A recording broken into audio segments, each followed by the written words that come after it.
And we are recording, and I'm actually doing this live and punching this live, and it's actually being recorded onto the iPad. This is a very cool thing and an interesting piece of technology because I do have 3 of the Mevo cams right now.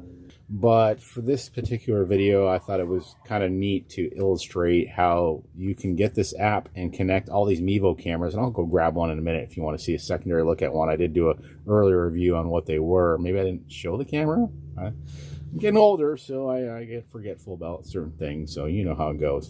But this is your main window, and this is what's going to live, and I should say it's recording live as I'm speaking, and there's a little bit of a delay to make sure everything syncs up with voice and so forth, as you can see. But basically, it syncs up all the cameras, so when you go to the next camera, it's there. And yeah, there's a view over there, and yeah, why don't I walk over and I'll just do a little wave.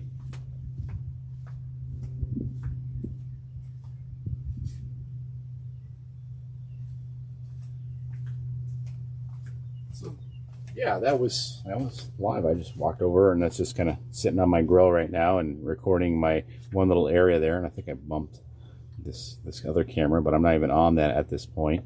And then there's a view of my side yard right now, and yeah, that's what it looks like. So we'll just go back to this main camera, and to add cameras is fairly simple, and you have to have a Mevo camera. It doesn't, even though it is part of Vimeo live stream, or I don't know if Mevo is maybe separating off a little bit, but it will search for the cameras and find them, but you can't use, say, the live stream studio app remote camera thing. You can't use NDI with this particular software. It's free, and I get it. It's supposed to be for the Mevo cameras. You buy a Mevo camera, then you can use this software, and they do have the singular cam software, which offers a few different options.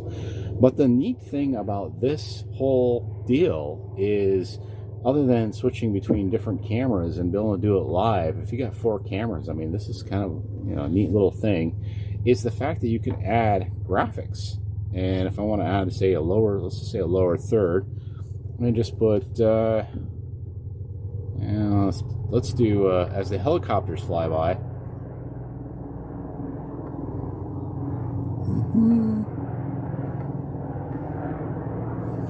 Yeah, we'll just leave it as it is. It's fine. I always say I don't film during the day because of the noise, but yeah, well, there it is.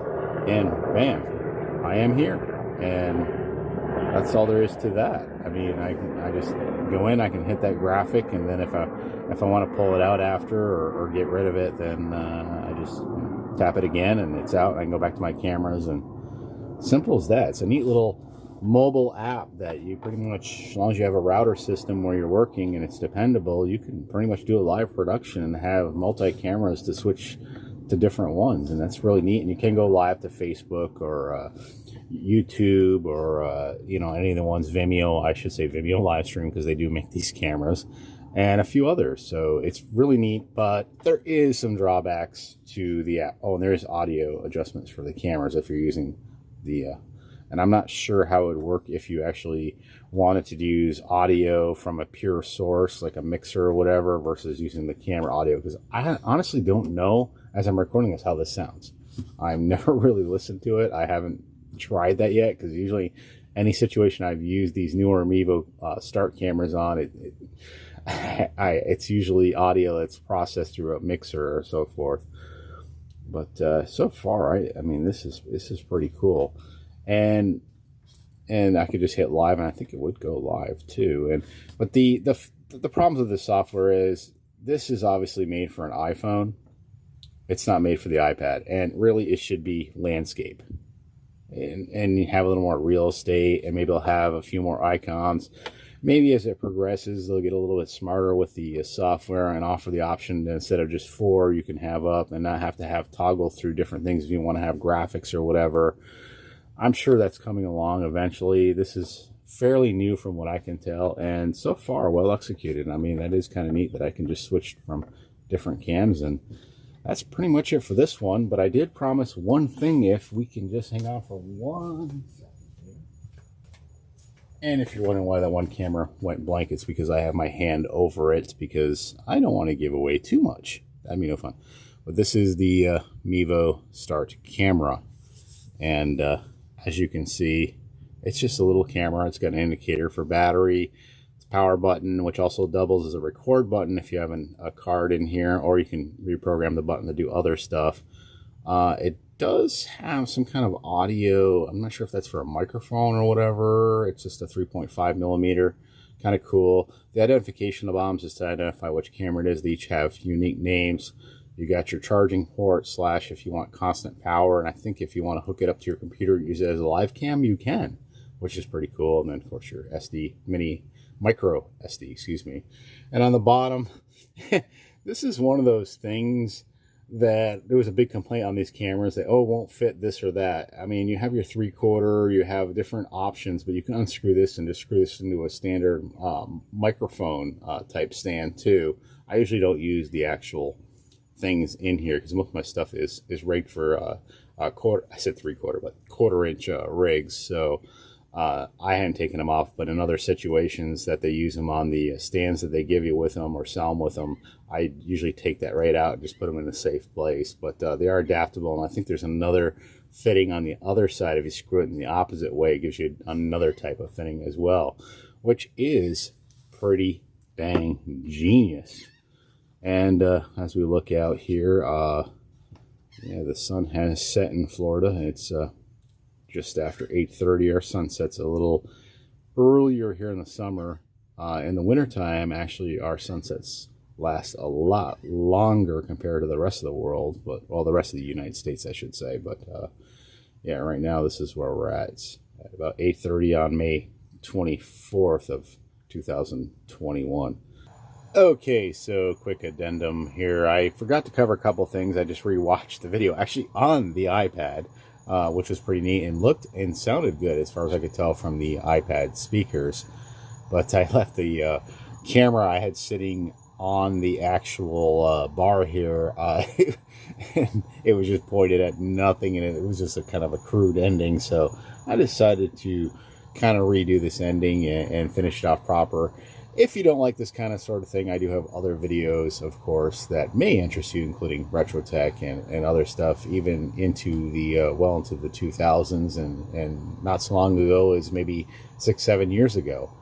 But overall, this is good software. Give it 2 thumbs up so far. I'm going to lower 1 thumb because they promised to fix this landscape and maximizing the screen issue, and hopefully they give you options to add more windows. I do have the other 2 cameras off, so it's not finding them right now.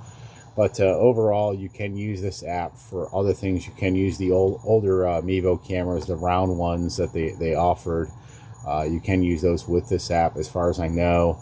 And this is running off of Wi-Fi. And I just wanted to cover a quick little thing. Back in the day, when you want to set up for something like this, you would have to have 3 cameras, a bunch of wires, have them plugged in, have people operating them, and you could have them, of course, locked down, but which means in production terms that nobody was manning them. You just lock them down to a particular shot, usually a wide shot or on a particular subject. But it was always a risky factor where these cameras kind of offer the option to crop and move in. And that's one thing I didn't show earlier in the video, that you can actually adjust different things on the cameras within this app, as well as the Prime app, which there actually is the star of these cameras for doing these mobile productions and not requiring all this gear just for if you want to record a weekend's thing with your friend's band or whatever, or just a wedding or whatever. You don't need that full-on suite of production gear and spending $5 or $6 grand. You can do this for under $1,000, literally under $1,000. I mean, it's that easy. And I mean, especially you can find the older Mevos, the round ones I speak of. They sell those readily available on eBay that are relatively cheap and do the same thing as this is doing. I just like these because they're smaller and they're more compact. The other ones do 4K locally, but I haven't seen many situations where I've actually ever used them that way. I'd rather just have a dedicated 4K camera for that. And with the live stream studio, I should say Vimeo live stream studio software, which is a different kind of thing, and I don't want to get too much into that right now, but it offers the full-on suite like I explained on an earlier video. Depending on what unit you buy or which plan you buy, you can just have it on your laptop or or your desktop or so forth. And you don't have, if you're just a one-man person out there and can't afford a big crew, then it's easy to set up because it's all wireless, and as long as you have a clear signal, you're all good to go, and just hit the record button or hit the live button, and there it is. So very neat. And I did want to demonstrate, and I kind of teased this and then I didn't. Here's your crop and zoom function, which guess what, now it goes into landscape mode, but we'll just leave the thing there and we'll just kind of zoom in on the laptop and hit that. So as you can see, it zoomed into the shot, and there it is. We're on the professional software, and I don't know if you can call it professional, prosumer, or whatever. You actually have options to switch between different crops that you've done and situations with the camera. And honestly, you can go in about 30% before you notice any type of, I just bumped the camera, but any type of degradation on the video. We'll see you next time. Be sure to subscribe, and we are back. We will have more videos coming soon.